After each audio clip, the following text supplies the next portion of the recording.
Marda aylyk un paýlarynyň satywy ýene gejikdirilýär. Ujypsyz un paýynyň subsidiýalenen bakadan satylmagyna köpden bäri garaşýan yerli ýaşaýjylar döwlet dukanlaryna ýygnanýarlar, emma un köplenç satylmaýar.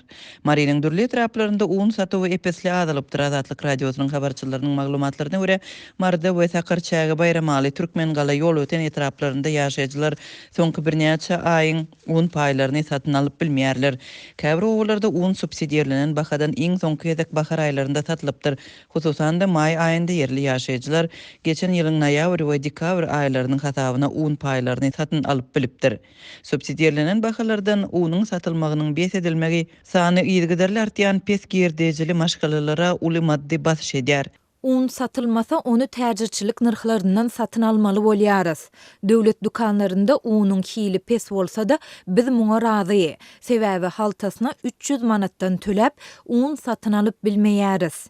Dip Mariniň ýaşaýjysy gurrun berdi. Bir haltasy üçin 300 manatdan ýa-da 1 kilogram üçin 6 manatdan ibarat baha Türkmenistanda unyň ortaça täzirçilik nyrkydyr.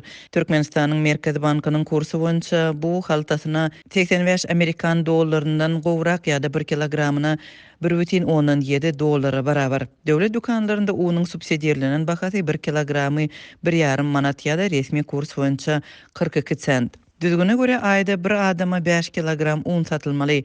Azatlyk radiosynyň habarçysy soňky aýlarda Mariniň ýaşaýjylarynyň un satywynyň uzak wagtlap ýyda çekilmegi meselesini çözmek haýaşy bilen yerli häkimetlere ýygy-ýygydan ýüz tutup başlandyklaryny habar berdi. Ýaşaýjylar yerli häkimetlere ýyzyna ýüz tutýarlar ýöne hiç zat üýtgemeýär diýip habarçymyz bellýär. Ýurdun dürli kunjaklarynda azyk krizisynyň ýene-de agyrlaşmagynyň fonunda ilat nägile bolup protest bildirýär. 7 awgustda ýüzlerçe adam Türkmen da azyk etmezçiligine nägile bolup häkimligi bardy. Ondan öň iýun aýynyň başynda Türkmen başyda nägilelikler ýüze çykypdy. Ýagdaýlaryň birinde yerli ýaşaýjylar 6 aý gejikdirilip satylan fevral aýynyň azyk paýyny alyp bilmän soň hökümet dukanyna hüjüm etdiler. May aýynda Daşowut vilayatynyň Könürgen çetrawynda 2 daýhan birleşiginde subsidiýalenen önümleriň birnäçe aý bäri satylmanlygyna garşy çykan ýaşaýjylar protest bildirdiler. Çörek we subsidiýalenen iýmit üçin nowatlar soňky 6 ýyl bäri dowam edip gelýär. Nowatlar käte köpelýär, basabaslyk ýakalaşyk döreýär, helakçylykly ýagdaýlar hem ýüze çykýar. Käwagt çeýli kynçylyklar bilen satyn alynan azyk önümleriniň hili aşa erwetligi zerarly iýmäge yaramaýar. Häkimetler krizisyň bardygyny resmi taýdan ikrar etmeýärler we protestleri kommentirlemeýärler. Döwlet telewizionyasynda görkezilýän habarlarda azyk önümleriniň şol sanda çöregiň bolçulugy wasp edilýär we şatlyk minnetdarlyk bildirýän bezemen mähelle görkezilýär. Azyk etmezçiligi gymmatbaha dishalary görülip eşedilmelik mukdarda çykdaja edilýän we öňkü prezidentiň şahsiýet kulturynyň ötýän wagtynda ýüze çykýar. 2022-nji ýylyň fevralynda döwlet başyndan çekilýänligini eglan eden Gurbanguly Berdimuhammedow özüniň ýadanlygyny we ýaşlara ýol bermek isleýänligini aýtsa da, ýurdun esasy kanun çykarjy organyna ýol başçy boldy we öz täsiriniň artmagyny dowam etdirdi. Onuň ogly prezident Serdar Berdimuhammedow geçmişde nowatlaryň 15 ýylla prezident bolan öz kakasynyň awraýyny bozýanlygyny aýdyp olary gadagan edipdi. Ol bu tejribesini özü döwlet başyna geçenden soň hem dowam etdirdi. Şu ýylyň ýazynda we tumsunda türkmen häkimetleri nowatlaryň döwletiň güllä ötýän imidjine ters gelýänligi sebäpli subsidiýalenen önümleriň sowdasyny ýatyrmaga ýene bir gezek synançdylar. Munyň bilen birlikde türkmen häkimetleri ilatyň abadançylygynyň we ýaşaýyş derejesiniň ýokurlanýanlygyny öňe sürýärler. Türkmenistanyň häkimetleri migrasiýa düzgünlerini bozan türkmen raýatlarynyň Türkiýeden çykarylmagyny guramalaşdyryp başlady. Bu barada Türkmen Helsinki fondu özüniň Türkiýedäki çeşmelerine salgylanyp 7 awgustda habar berdi. Bu waka Türkmenistanyň awgustyň 1-nji 10 günlüginde Türkiýeden deportasiýa edilen müňe goloý raýatyny ýygyna getirmegi planlaşdyrýandygy barada Azatlyk radiosynyň çap eden habarynyň ýygynyna gabat geldi. 4-nji, 5-nji, 6-njy awgustda Türkiýede bir kanun türkmen migrantlaryny Türkmenistana alyp gitmek boýunça isler güýçlendirildi. 5-nji awgust gecesinde Türk häkimetleri Erzurum şäherindäki deportasiýa merkezindäki türkmenleri ýygnap, olary Türkmenistana iýerdiler. diýip Türkmen Helsinki fondu Agdalyan merkezdäki çeşmesiniň sözlerini titirledi. Maglumata görä wakadan öň 3-4 awgustda Malatya, Van we beýleki şäherlerdäki migrasiýa merkezlerinde yerleşen bekanun migrantlar Erzurum'un migrasiýa merkezine iýerildi. Bu ýere iýerilen Türkmen konsulhanasynyň 2 işgäri pasportlarynyň möhleti gutaran Türkmenistanda bekanun migrantlaryň resmi namalarynyň uzaldylandygy barada möhür basdylar. Olar muny diňe Türkmen migrantlaryny deportasiýa etmek üçin etdiler. Resmi namalaryny ýitirenlere Türkmenistana gaýdyp barmak üçin şahadatnama berildi. Konsulluğun işgärleri vatandaşlaryň her biri bilen aýratyn gürleşdiler diýip fonduň maglumatynda bellenilýär. Deportasiýa edilenleriň arasynda aklawçy hakyny tutan adamlar hem bardy. Olaryň deportasiýa razylyk bermendigine garamazdan 5 awgustda gije saat 11-de onlarça adam charter reýsi bilen alınıp gidildi diýilip habarda bellenilýär.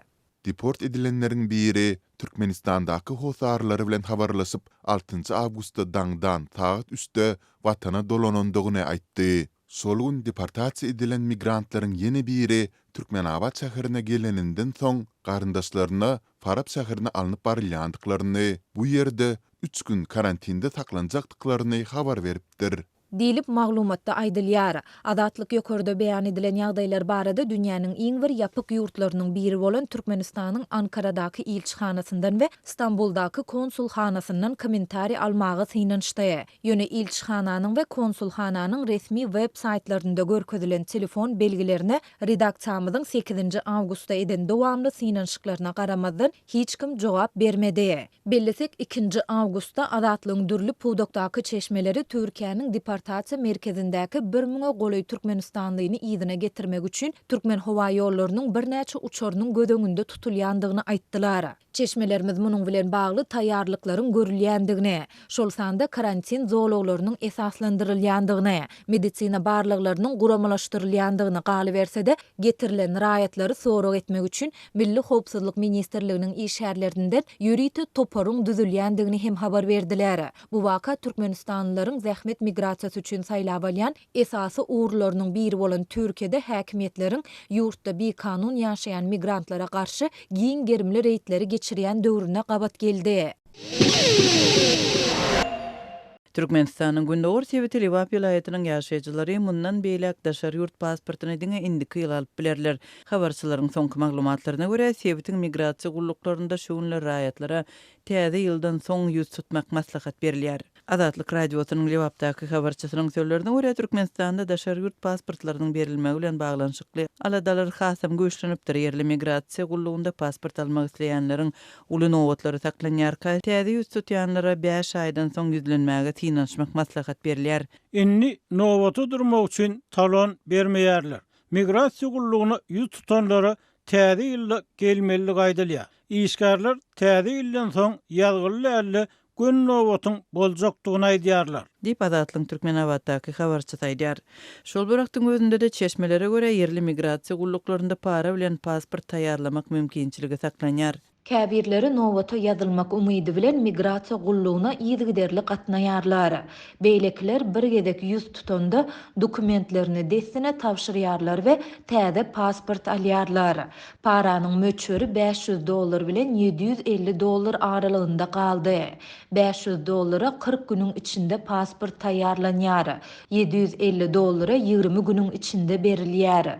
Dip yerli çeşmeleriň biri anonim gürrüň berdi. Mundan odal Türkmenabadda daşary ýurt pasportlaryny almak üçin migrasiýa gullugynda iýun aýynda ýüz tutan raýatlar dekabr aýyna nowata ýazylypdy. Daşary ýurt biometrik pasportlaryny almak üçin nowatlar Türkmenistanyň ähli sebitlerinde saklanýar. Iýul aýynyň aýagynda ýurdun günbataryndaky Balkan welaýatynda daşary ýurt pasportyny almak üçin ýüz tutanlar 2024-nji ýylyň fevral aýyna nowata ýazylypdy. Biometrik pasport Türkmenistanyň raýatlaryna ýurdun daşyna seýahat etmäge mümkinçilik berýär. Pasport ediňe Türkmenistanyň çäginde alyp bolýar. Başga ýurtlaryň köpüsinden tapawutlykda Türkmenistanyň daşary ýurtlardaky diplomatik wekilhanalary öz raýatlaryna ýaşaýan ýurtlarynda türkmen pasportyny bermek hyzmaty bilen öpçün etmeýär. Bu aralykda Türkmenistandan Türkiýe uçmagy tinançýan raýatlaryň uçara goý berilmezligi meselesi ýygy-ýygydan ýüze çykýar. Täze pasportlary, wizalary, biletleri bolan raýatlar Aşgabatyň Howa menziline ýygyna gaýtarylýar. olaryň 30% jemesi uçara goýberilmeýär. Diýip Azatlyň Aşgabatdaky habarçysy 7 awgustda aýtdy. Azatlyň çeşmelerine görä şu aýda bolan ýagdaýlaryň birinde Liwap vilayatynyň ýaşaýjysyna düşündürüş berilmeden Stambuly uçmak gadagyn edilipdir. Uçara goýberilmedik şol ýaş ýigit ýaňy ýakynda harby gullugyny tamamlap, işin gözleginde Türkiýe gitmäge tinançypdy.